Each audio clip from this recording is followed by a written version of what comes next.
Muy bien, ¿estamos?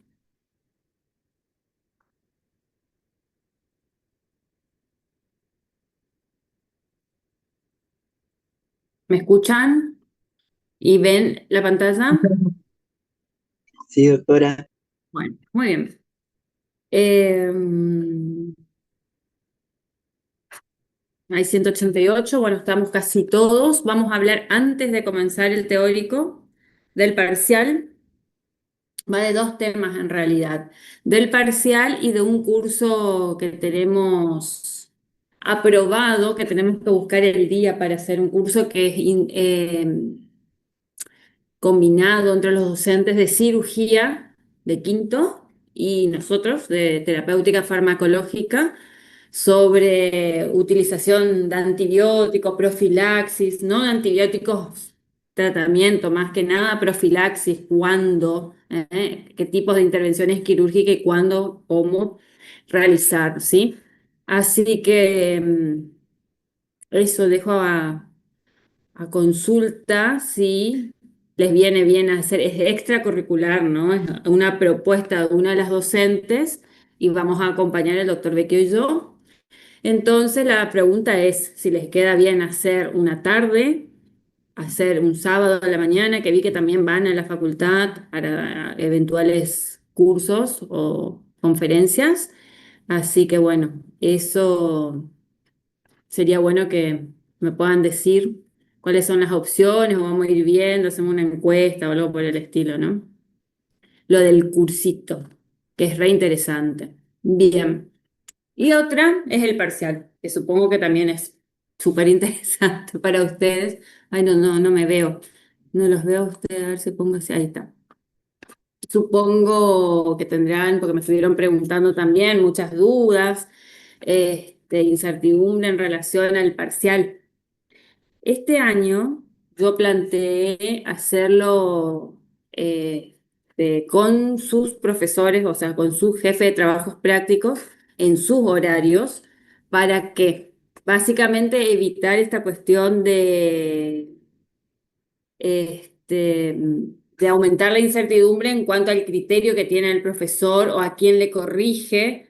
Entonces, se van a presentar preguntas de tres dificultades distintas, muy básicas, muy sencillas, una intermedia y una de mayor complejidad, ¿sí? Van a estar en hojas y se le va a ir haciendo de forma oral la pregunta a cada uno de ustedes. ¿Cómo trabajan en los prácticos? Va a ser una continuidad de ese trabajo práctico en el mismo horario que ustedes trabajan, ¿m? El que le toca a la mañana y el que le toca a la tarde, en esa franja horaria, no va a ser un parcial escrito, a eso voy, o con un caso como hacíamos el año pasado, a resolver el caso y en este primer parcial va a haber las preguntas que puedan ser un poco más de conceptos, vieron que empezamos a atravesar lo que es la parte terapéutica. Entonces tenemos, por un lado, los conceptos, que son esos medicamentos, puede haber alguna pregunta en relación a eso, y la compleja, ¿cómo aplicaría? Algo escueto, ¿eh? No largo, no es un caso clínico en sí, no va a ser así como caso clínico disparador, por lo menos en este parcial. Van a ser tres preguntitas que se le va a hacer cada uno en su ronda, en su grupo.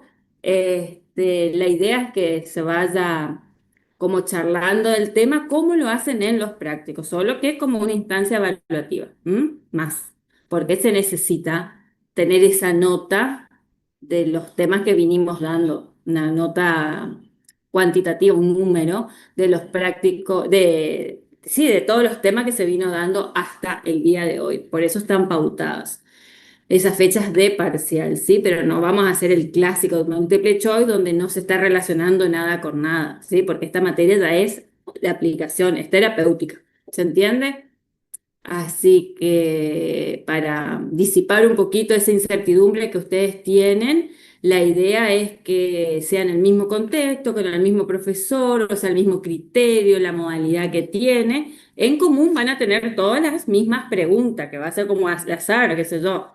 Le decimos un número, el 5. Bueno, la pregunta 5 de la sencilla, de la media y de la más compleja, ¿sí? Algo así. Así que se estandariza de esa manera, pero no le sacamos de su propia comisión. ¿M? Así evitamos cualquier malentendido. ¿Estamos? ¿Alguna pregunta? Doctora, disculpe, no sé si llegó a decir y yo no escuché, pero ¿va a ser tipo a desarrollar o...? Oral. Ah, ok, gracias. Oral, oral, oral. Ustedes saben también que este año eh, la forma de promocionar, sí, de promocionar, digo bien, es promediable, ¿sí? Tenemos que llegar a un 8. O sea que las notas de parcial pueden fluctuar entre un 6, un 9, un 10, siempre aprobando, pero se puede contemplar que un parcial se saque un 6 y después más nota, por supuesto, que dé el promedio 8, ¿sí? Eso es otra ventaja que se puede tener para apuntar hacia la promoción. Pero pensemos en positivo, que a todos le va a ir muy bien. Doctora, ¿puede repetir, por favor? Buen día, ¿cómo le va? Buenas tardes, Sí. ¿cómo le va? ¿Puede repetir el tema de las preguntas que nos lleven a entender muy bien? ¿Cómo van a ser? ¿Que sacamos Las al azar? preguntas, sí, ¿eh? Las preguntas van a ser en tres targets, podemos decir, ¿no? Una columna de preguntas sencillas, pero no le vamos a dar que ustedes escriban. Ustedes van a decir un número, por ejemplo, o van a seleccionar, así estilo sorteo, pero a mí me parece diciendo un número, nosotros los profesores tenemos las preguntas en las carpetitas, dicen que si yo te pregunto, o decimos un número, el 8. Bueno, listo, la pregunta 8 de la columna más sencillita, que puede ser, decime el mecanismo de acción del el anestésico local, sencillo, ¿no? Bueno, entonces, respondes. Otra que va a ser un nivel un poco más complejo, porque hay una relación entre dos situaciones, dos variables, por decir, y un poquito más compleja que podría ser una situación clínica. ¿Cómo aplicás? ¿Cómo haces si tu paciente es tal cosa, ¿no? Pero, o que si presentó tal manifestación de efecto adverso, que eso entra y tiene una clasificación, ¿sí? O sea, tres preguntas con distinta complejidad a todos. Entonces, va a ser como más equitativo eso, equilibrado, ¿no? No es que a uno le va a tocar las más difíciles, a otro las más fáciles, ¿eh? De respuestas sintéticas también, no es un examen final, por eso van a ser 10 a 15 minutos por cada uno de ustedes, van a estar en el contexto de la clase práctica con el mismo profesor. Profe, Doctor, hola. ¿Y los temas Los ya temas son los tienen? que damos hasta hoy, hasta este. A eso también le tenías que aclarar. Este tema, que es tratamiento de alergias y urgencias en relación a la medicación, ¿no? No hablamos de urgencia en el consultorio odontológico, porque eso ya escapa de esta materia. No tiene un práctico en sí, porque esto atraviesa todas las situaciones de la clínica. Si están atendiendo a un paciente con dolor, puede presentar alergia, con antibiótico lo mismo. Entonces, no es que está el práctico de alergia, sino que se pueden dar en situaciones clínicas, en cualquier caso clínico que demos durante el año, esto va incorporado. ¿M? Así que por eso no le pusimos práctico de esto, pero sí le doy la teoría. Ahora vamos a ver la teoría. Ahora le hago un listadito si quieren. Son los primeros temas. Si miran el cronograma, los primeros temas que dimos hasta hoy. Doctora, entonces el práctico del lunes va a ser de anestésicos. Sí, de Ok, anestésicos es. gracias. Exactamente. ¿y las preguntas que nos pueden hacer de estos temas, doctora? ¿Cómo de estos temas? Sí, vamos a hacer preguntas de estos temas. Ahora no voy a pasar las preguntas, pero de esto le paso el listadito. Si miran el cronograma, son los temas, dice parcial, todos los temas que se dieron hasta el parcial, o sea, se incluye este. Claro, pero como no vamos a tener práctico, por eso digo. Y bueno, sale del teórico. Básicamente lo del teórico, que es ya lo dado en tercer año también, o sea, no es que hay mucho más, solo que ahora vamos a ampliar el panorama de reflexión, cómo lo voy a plantear yo a ustedes. Eso básicamente no es que hay mucha más teoría, por decir, ¿sí? Así que bueno, vamos a ir transitando el teórico y ahí les muestro. A ver cómo minimizo esto. Ahí está. Muy bien. Entonces, el tratamiento de alergias y urgencias en relación a medicamentos que nos pueden suceder en la práctica clínica, ¿no? Vamos a identificar en este caso la sustancia que siempre interviene en estas situaciones que desencadena, que es la histamina. ¿Qué conocen? ¿Qué recuerdan? Ahí puede ser una pregunta sencilla. ¿Qué es la histamina? Porque lo hablamos, ¿no? Sencillo, ustedes responden, una sustancia química que produce el organismo, que está en relación a qué, a las reacciones alérgicas. ¿Cómo puede actuar? Bueno, acá otra pregunta, ¿qué genera la histamina? ¿Qué les viene a la cabeza a ustedes cuando piensan en una reacción alérgica?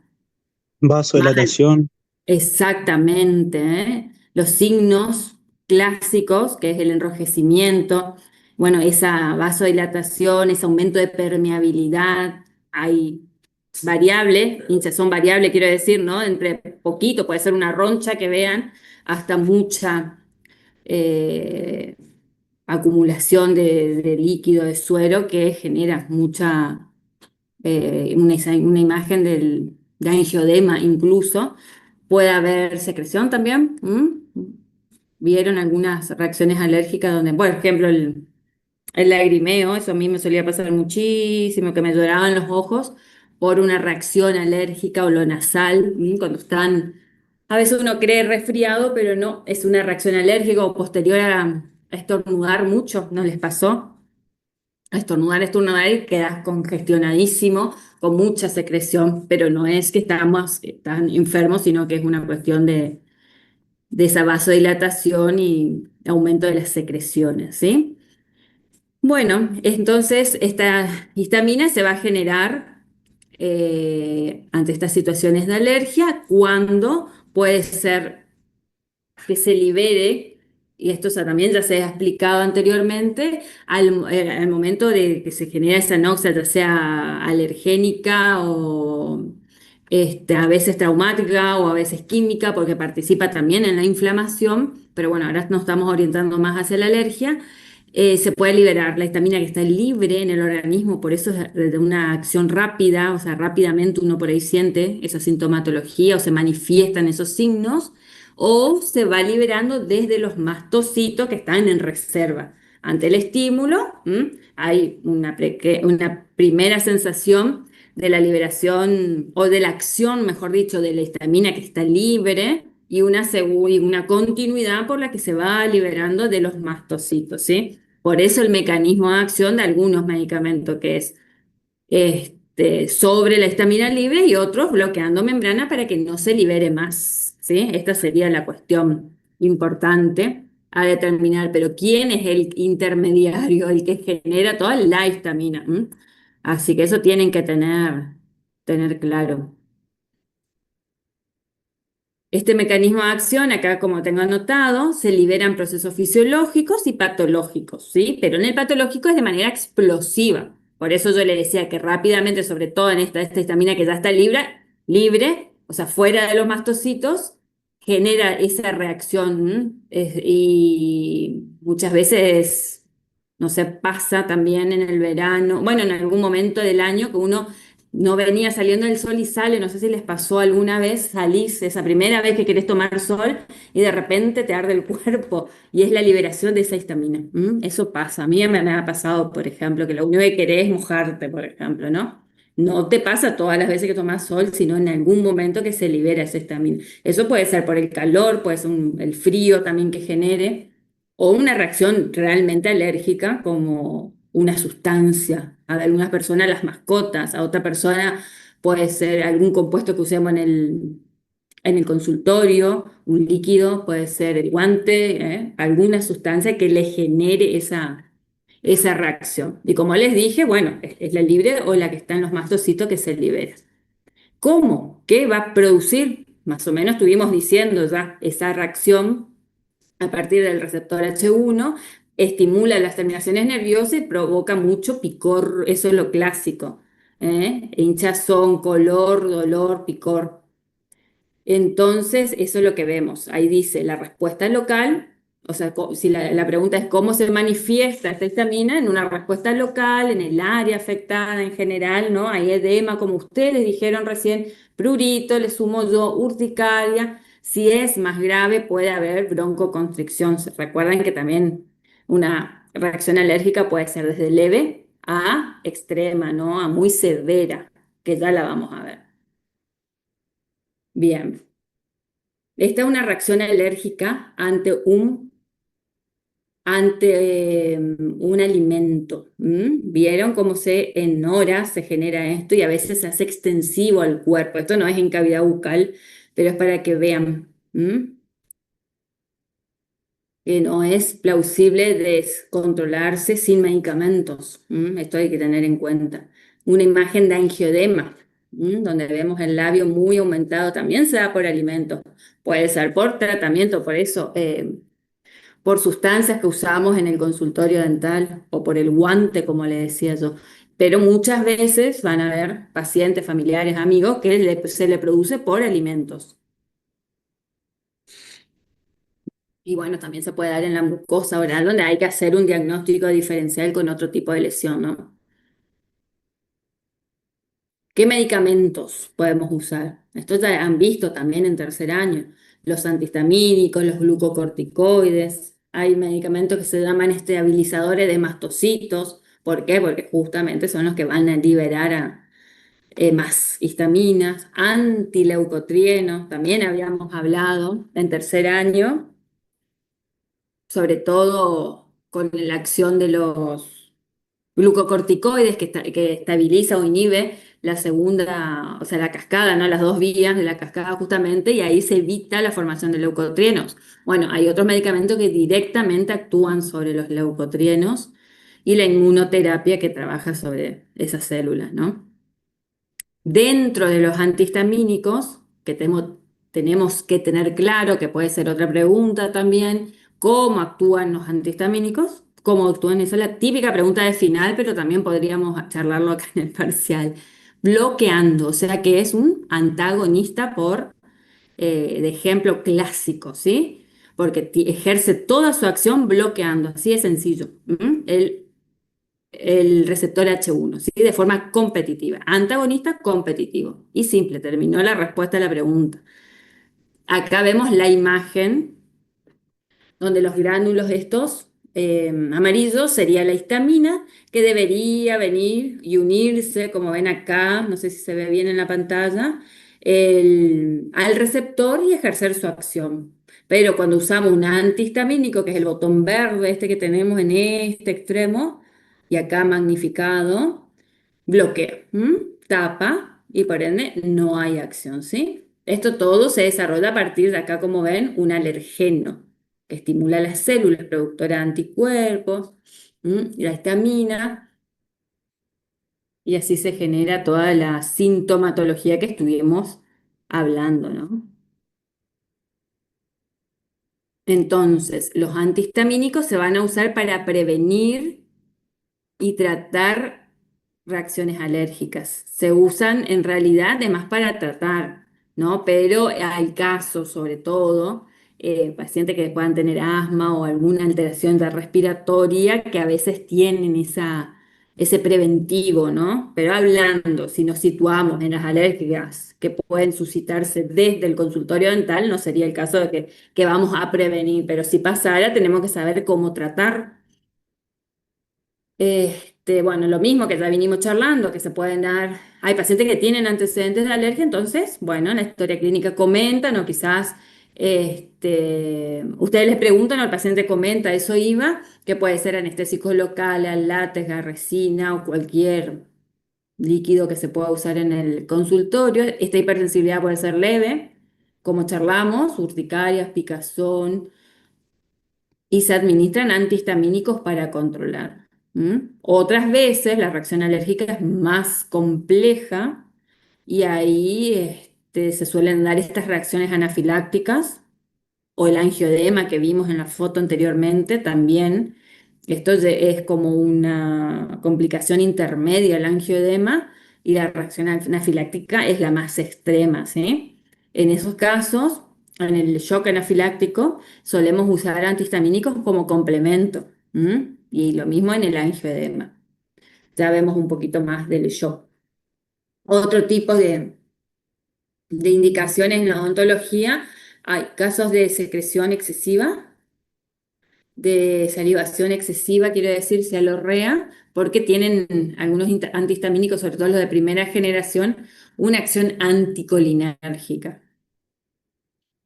Sedación ligera también en la historia, como que en algunos niños se solía usar, como van a recordar, supongo, que los antihistamínicos de primera generación tienen acción, pueden atravesar la barrera hematoencefálica y tienen acción a nivel central, genera somnolencia como efecto adverso, no deseado, por ende esa acción no deseada en algunas oportunidades se usaba para sedar a esos chicos, sabiendo, ¿no?, que quiero tratar la alergia, sino que buscando usar esa acción, pero puede ser paradojal, puede ser que pase lo contrario, que esa ansiedad sea mayor, ¿no? O sea, acá como dice, en el punto 4 por sus propiedades sedantes, se puede usar en odontopediatría. Saberse que es una herramienta más, pero no siempre, o sea, no es la indicación precisa, a eso vamos, no es para helio.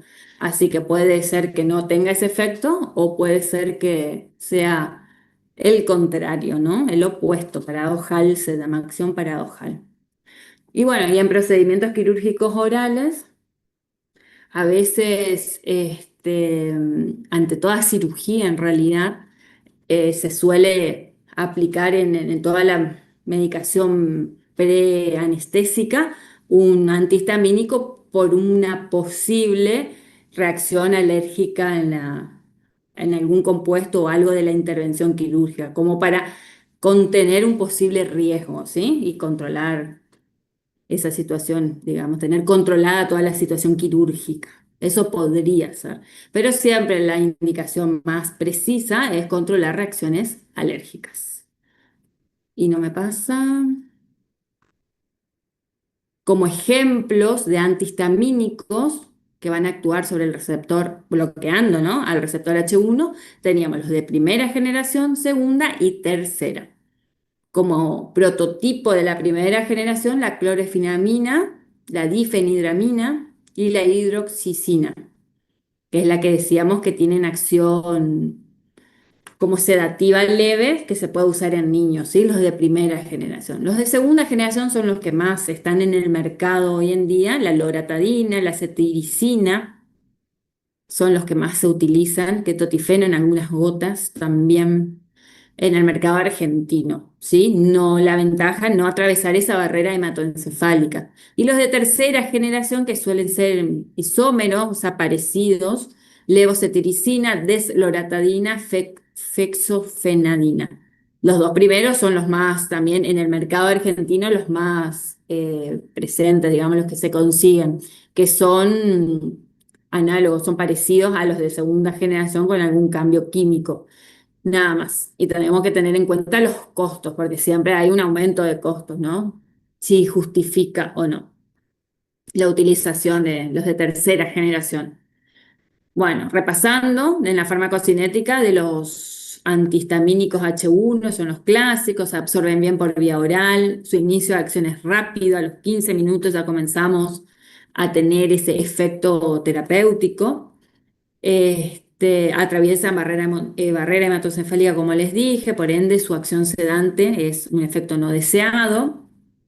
Y bueno, y tiene ese efecto anticolinérgico que también no es deseado, pero podría usarse para evitar el exceso de secreción salival en los pacientes que tengan ese problema, ¿no? Cialorrea.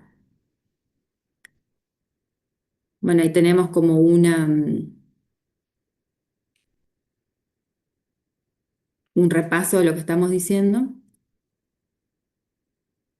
Y los de segunda generación, donde dijimos que la loratadina y la cetiricina son los más representativos, no atraviesan la barrera encefálica,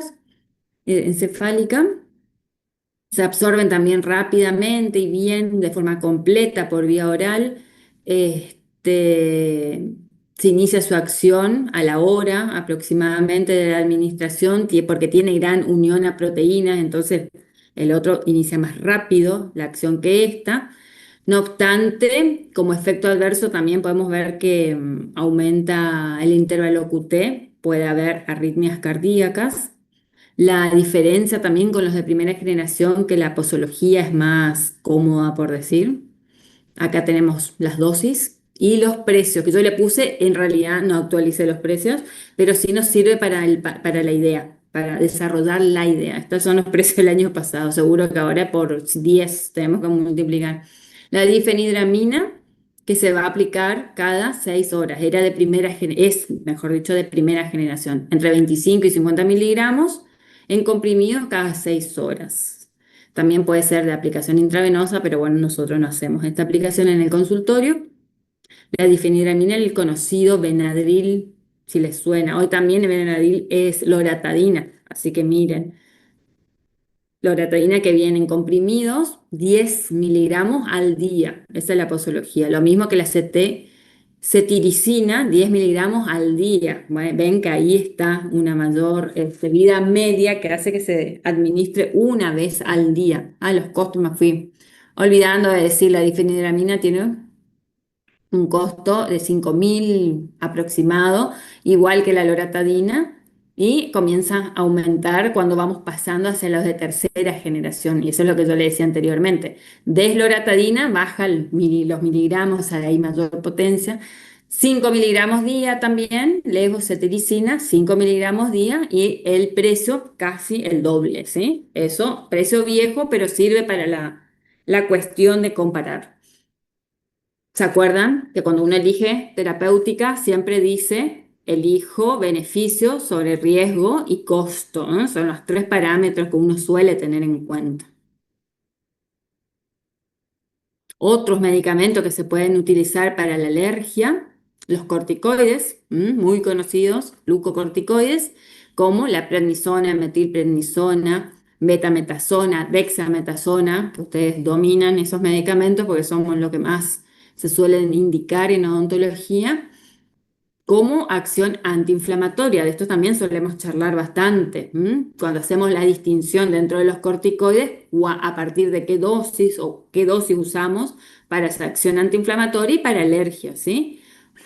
Puede ser un complemento para un caso de una reacción al antihistamínico para el caso de una alergia moderada, o el tratamiento ideal para una alergia severa, para caso de asma, dermatitis. Se usa a corto plazo, ¿sí?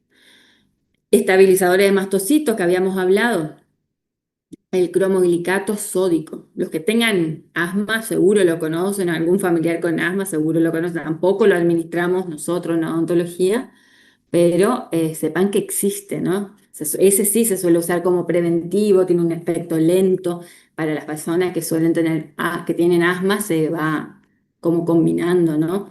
Este es preventivo con otros medicamentos que se usan en momentos de que se agudiza, ¿no? El estado agudo.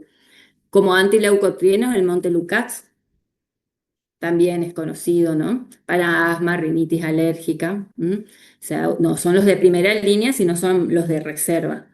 Sépanse que en ese caso sí se hace un tratamiento prolongado. No son para simples reacciones alérgicas por algo que sucede en el consultorio. Nosotros nos manejamos más entonces con los antihistamínicos y los corticoides. Y después tenemos estas situaciones graves, yo les dije. ¿Qué tipificamos acá? Situación alérgica, leve. Situación alérgica, media.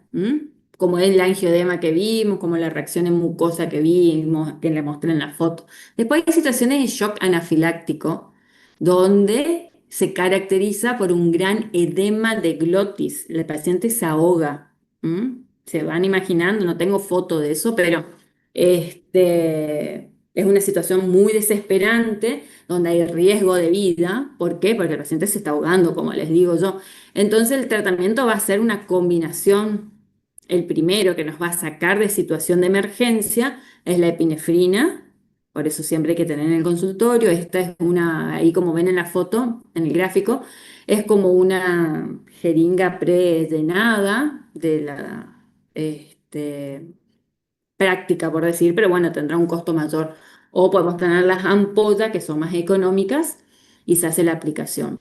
Los corticosteroides, perdón, el antihistamínico que tenemos como en segundo lugar porque, como les dije hoy, este fármaco va a ir a bloquear esos receptores para que no se ejerza la acción que ya fuimos nombrando, ¿no? De una manera rápida. Por eso se los pone. Y el corticosteroide es una acción más prolongada, que también va a reducir la inflamación, reduce los participantes, digamos, las sustancias que intervienen en la reacción alérgica, y se es como una situación más continua, ¿no? Pero de arranque tenemos que hacer para la acción para contrarrestar la emergencia, la epinefrina, controlar un poco comenzar a detener la reacción alérgica con antihistamínico, y con los corticoides mantenemos la situación. Y en otras situaciones que se complica un poquito más, tener los broncodilatadores o la válvula esta de oxígeno, que esto puede ser también Discul- necesario. Disculpe, Sí, doctora. decime. Eh, yo tenía entendido que en una ampolla se inyectaba subcutáneo. No sé si Sí. se mezclaban tres ampollas, digamos, epinefrina, el antihistamínico y el corticoide, los tres en una, y se inyectaba. Y no No es así, necesariamente, entonces. la verdad que lo veo como más engorroso eso. ¿Mm? O si es intramuscular la Mm, aplicación de la ampolla de adrenalina, yo tendría como una situación, o sea, por eso, todo depende de dónde nos ubiquemos a la situación de reacción alérgica. Una cosa que algo mediano, tenés edema, por ahí está molesto el paciente, pero no está en riesgo su vida. Por ahí vos podés mezclar porque no viene eso todo junto. Eh, Pueden encontrar alguna ventaja a esa situación, pero la verdad que yo lo veo más desventaja. Yo lo haría como toda separado, ¿no? O sea, da lo mismo para evitar el pinchazo, podría ser. O sea, hacer un pinchazo en lugar de tres, ¿no? Pero bueno, vamos a lo que es así separado para entenderlo, y después si lo juntan o no, bueno, no pasa nada, digamos, no hay una interferencia, o cómo que se diría, ay, no me sale ahora el nombre, en tres compuestos. ¿M? Tenemos entonces interacción. interacción, gracias, porque si no me iba a quedar con la palabra dando vuelta. No hay una interacción química entre los mismos que no se pueda juntar, sí, da lo mismo, juntos o separados, es así. Una inyección intramuscular de adrenalina, entonces sí, es un centímetro cúbico de la ampollita esa de adrenalina al 1 por 1000 en algún músculo del cuerpo. No, una parte de la adrenalina y suero fisiológico, el resto, 1 y 10 sería, ¿no? Y bueno, la inyección de la dosis de antihistamínico y intramuscular de corticoides. Todo depende de la situación del paciente. Si el paciente, digamos, no pierde la conciencia, se le puede dar después como por vía oral. ¿M? Se da el antihistamínico y el corticoide por vía oral. Por eso, no es que haya una fórmula exacta, no hay un protocolo en sí cerrado como es el de la profilaxis antimicrobiana. Vamos a trabajar con estos tres fármacos para salir de esa situación. Si no hay riesgo de vida del paciente, me quedo con esto, antihistamínico y corticoide. No necesariamente una inyección, puede ser vía oral también. ¿M? Y bueno, esta podría ser la pregunta técnica, la pregunta de parcial, más allá. ¿Qué medicamento? Ustedes responden lo que recién dijimos, cómo actúa cada uno. Bueno, entonces, la adrenalina va a relajar el músculo liso a través de sus receptores beta 2, ¿eh? Es broncodilatador, al relajar el músculo liso bronquial, facilita la respiración, sabiendo que este paciente no está pudiendo respirar. Y ese edema se va a contrarrestar a través de los receptores alfa porque producen vasoconstricciones, es decir, se cierran las arteriolas, evita que salga más secreción de líquido, por ende limita el crecimiento, el aumento del edema.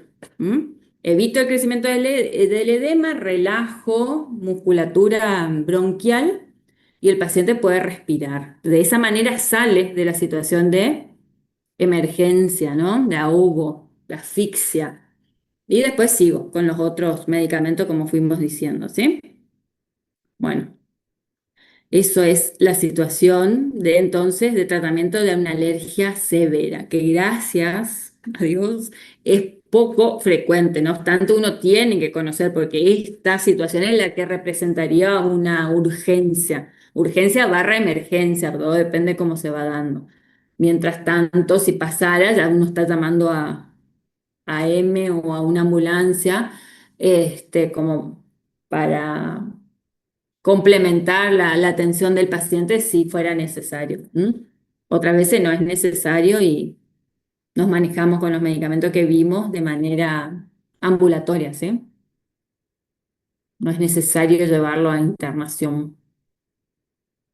Bueno, básicamente estas serían las situaciones entonces que nos podríamos encontrar y las situaciones de alergia leve a moderada son bastante frecuentes, pero no tiene gravedad, ¿no? Se puede tratar.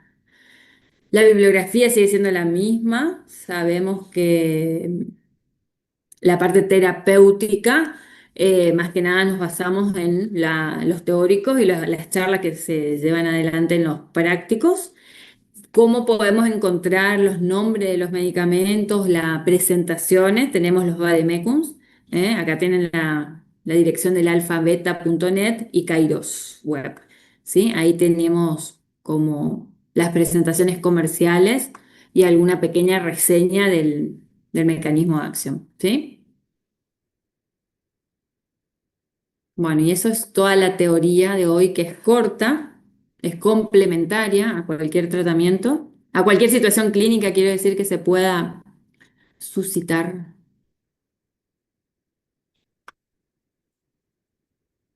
¿Preguntas? Voy al cronograma. Ya noté algunas. Sí, decime. Los, para mí es nuevo los antileucotrienos y los Ujú, estabilizadores de membrana. O sea, tenía ujú, entendido que los estabilizadores de membrana eran los glucocorticoides y que tenían dos formas de acción. Una ujú. rápida que estabilizando membrana de Sí, sí, sí, mastocitos sí. Sí, y sí. otra lenta por la vía genómica. O Sí, sí, sea, sí, eso está bien, eso y está bien. Ujú. Pero no se los llama estabilizadores de membrana, porque una de sus no, funciones es estabilizar membrana. Sí, sí, sí, sí, está ajá, bien. El que se identifica como estabilizador lo podemos llamar cromoglicato de sodio o sódico, digo, pero bueno, ese es su mecanismo de acción, es estabilizar a los mastocitos. Los glucocorticoides tienen más formas, ¿sí? Dentro de esas sí también estabiliza membrana de mastocitos. Sí, sí, y puede hacer otra célula, los basófilos también, que liberan histamina. también, sí. Los glucocorticoides son mucho más complejos, participan también inhibiendo la formación de leucotrienos, o sea, no solo de histamina, sino también de leucotrienos, también controlan la producción de todos los factores que relacionan las células inflamatorias que te van a reaccionar a la noxa. ¿M? Entonces, la función inflamatoria está detenida, porque también estar una reacción alérgica va sumada a una reacción inflamatoria, no son independientes. Por eso es que es más completo la acción. Otros que le sumamos son más puntuales. Más que nada es para que ustedes conozcan. No se usa en odontología, nosotros no vamos a prescribir, no le vamos a pedir que hagan una receta de cromoglicato o el Montelukast, pero tienen que saber que existe.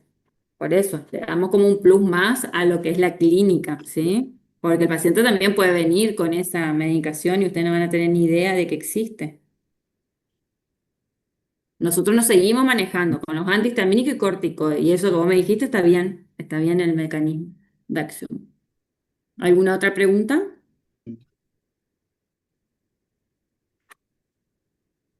Em, los anticolinérgicos, o sea, son como, digamos, bloqueaban la acetilcolina, puede ser, Ujú. ¿no? Esa función, me decís vos, sí, un Lo había leído. anticolinérgico bloquea Eh, la acción de la acetilcolina. Pero ¿cuál es la pregunta puntual? Bueno, y este tenía función, digamos, Como de contraer los músculos, efecto, ¿no? O sea, como efecto adverso tenía, o antimuscarínico, que es sobre la acción de los músculos, de los receptores muscarínicos. La acetilcolina lo que va a hacer es ah, ah, buscar salivación, y este es un anti. Al ser un anticolinérgico ah, que va a controlar esa salivación en el paciente que tiene mucha. O sea, habrán dado ustedes en semiología o en alguna materia sí, clínica que hay pacientes que tienen serostomía, o sea, baja producción de saliva y otros mucha, mucha, mucha, que no pueden ujú, controlar la producción. Podría usarse como tratamiento. O en el paciente que usa este medicamento de forma crónica, tener el efecto adverso de sequedad Profe, bucal, de sequedad bucal, ¿no? Si tengo mucho, uso para controlar. Si no tengo esa enfermedad, por decir, esa sintomatología, me va a producir una sequedad, porque no estoy teniendo mucha salivación, entonces me corta la que tengo y eso me lleva a una serostomía. Eso es lo que... profe, sí, Mm. el tema de hoy también entra en el parcial porque en el cronograma hasta anestésicos estaba, o yo A estoy ver, a errada. ver, a ver, vamos a mirar. Justo estaba por mirar. Y vamos a rendir individual porque no entendí al final la Sí, sí, van a modalidad. rendir, o sea, van a estar con el grupo de la comisión, ya depende de la profe, el profe que sea individual solito o sea, así separado por decir, o en rondita, en mini ronda de cuatro, de tres, cuatro compañeros, y eso a mí, para mí, gusto es más didáctico, porque Claro, son, profe. Y sí, entonces, sí, no, todos no, los... no, a ver, el cronograma que yo estoy mirando está, esto incluido, no está como un trabajo, un seminario, a ver si les comparto. Sí, de última, profe, si pueden Les decirnos mando. que... Sí, por Sí, favor. le dicto ya. O sea, acá tenemos. En el primer seminario, bueno, en el primer teórico yo le hablé un poquito de uso racional de medicamentos, de farmacovigilancia, pero esos son conceptos que atraviesan toda la materia, ¿no es que... Pero se le puede preguntar qué es el uso racional de medicamentos, qué es la farmacovigilancia. ¿Se acuerdan las ramas de la farmacología? Repasen un poquito de eso, a qué se refiere cada una. Después dieron qué son las reacciones adversas a medicamentos, la confección de la receta, las partes, eso también, que le dio la doctora Ramírez, y el teórico de factores generales que afectan la farmacocinética y la farmacodinamia e interacciones de medicamentos. ¿M? Y ¿Y lo después el que es teórico anestésicos, profe? Porque no tuvimos práctico. van a tener el lunes. Ah, el lunes de Selección de anestésicos. anestésicos. ¿Y el Sí. tema de hoy? Y es también, bueno, sí, sigo, entonces selección de anestésicos locales y sobre todo el rol del vasoconstrictor, eso lo van a tratar, pero entra en el parcial, lo van a ver el lunes, el parcial el siguiente lunes, y tratamiento de urgencia y reacciones alérgicas, que es esto que dimos hoy. No van a tener práctico, pero es muy sencillo, es muy sencillito, o sea, tienen que saber antihistamínico, que ya lo saben, glucocorticoides, desde el punto de vista de la alergia, porque después van a ver cuando es terapéutica del dolor, van a volver a ver por su acción antiinflamatoria, pero ya son temas que los manejan, y si no, repasan un poquito lo que son, como dijo el compañero hoy, el mecanismo de acción, por ahí yo no me fui ahora a hablar del mecanismo de acción, porque son cosas que ustedes ya vieron. Y eso nada más. Rama de la farmacología, RAM sobre Bueno, todo, profe. ¿Y va a ser receta. algún caso clínico o no? No, Esta vez no, no. no, no, no, Todavía no. no, no, Ok. no. No, preguntas de tres niveles, por decir, de complejidad. Muy sencillas, intermedias y un poquito más elevadas, donde se le puede plantear una situación clínica. ¿Qué efecto adverso es este? ¿Cómo lo clasificás? ¿Tipo A, tipo B? Pero no está en el marco de un caso todavía. Para los siguientes Dale, genial, parciales, profe, sí. gracias. Sí, sí, Dale. sí, de nada. ¿Estamos, chicos, profe, y entonces? también usó la palabra adrenérgico. Puede ser Mm. como para comparar estas dos, a ver si no se usan más o menos con la diferencia entre las dos, entre anticolinérgicos, adrenérgicos. Adrenérgico. Cuando se habla de adrenérgico, estas dos palabras, por decirte, son medicamentos que trabajan sobre el sistema nervioso autónomo. Esa cuestión no se da mucho ahora, antes se daba más, teníamos nuestro práctico del sistema nervioso autónomo. Entonces ahí se les enseñaba los tipos de receptores. Alfa y beta son los adrenérgicos, donde actúa la adrenalina, y los muscarínicos son donde actúa la acetilcolina, que es del parasimpático. Entonces tenemos el sistema nervioso adrenérgico y del parasimpático, ¿sí? Bueno, entonces, cuando hablo de adrenérgico, donde actúa la adrenalina, son los receptores alfa y beta. Cuando actúa sobre el alfa 1 y 2 se genera vasoconstricción.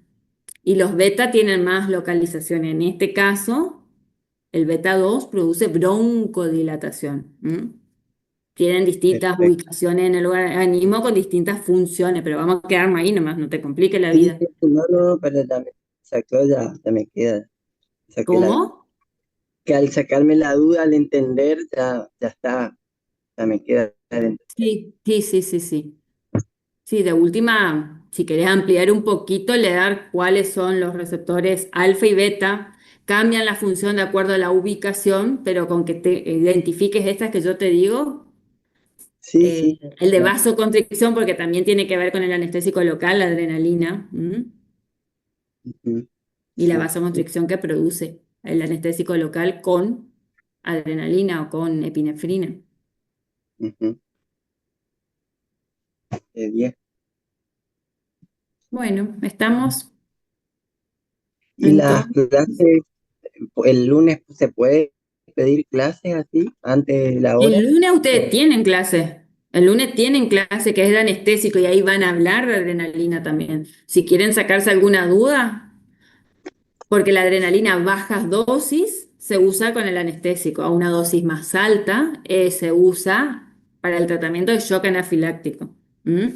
Directamente aplicada a un músculo, que puede ser la lengua, puede ser el deltoides, para el shock anafiláctico. Eso va a ser de poca frecuencia, o sea, casi nula, que les pasen algún día, pero igual lo tienen que saber.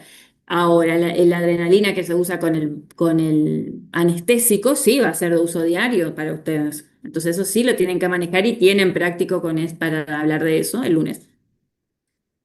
Ujú, El lunes. bueno. Muy No, la bien. tutoría preguntaba, ahí también se Tutoría puede no va a pedir. haber porque no tenemos tiempo para hacer tutoría. Porque ya es, o sea, tenemos clase los lunes, tienen el práctico, o sea, tómenlo a este último práctico como tutoría si quieren sacarse alguna pregunta puntual, siempre con su profesor. Ok, Y el siguiente ya es el parcial. ok, perfecto. Gracias, profe. De nada, chicos. ¿Alguna otra? ¿O, o estamos? Bueno, parece que estamos, ya se empezaron a retirar algunos. Así que estamos viéndonos el lunes 30 y cualquier duda la anotan mientras van estudiando y se sacan la duda con sus profes, ¿sí? Así que estamos hablando, chicos, nos vemos el 30 antes del parcial todavía. Adiós. Nos Gracias, vemos. doctora. Ah, Hasta luego, Chao, chao. profe. Hasta luego, doctora. Chao, chao.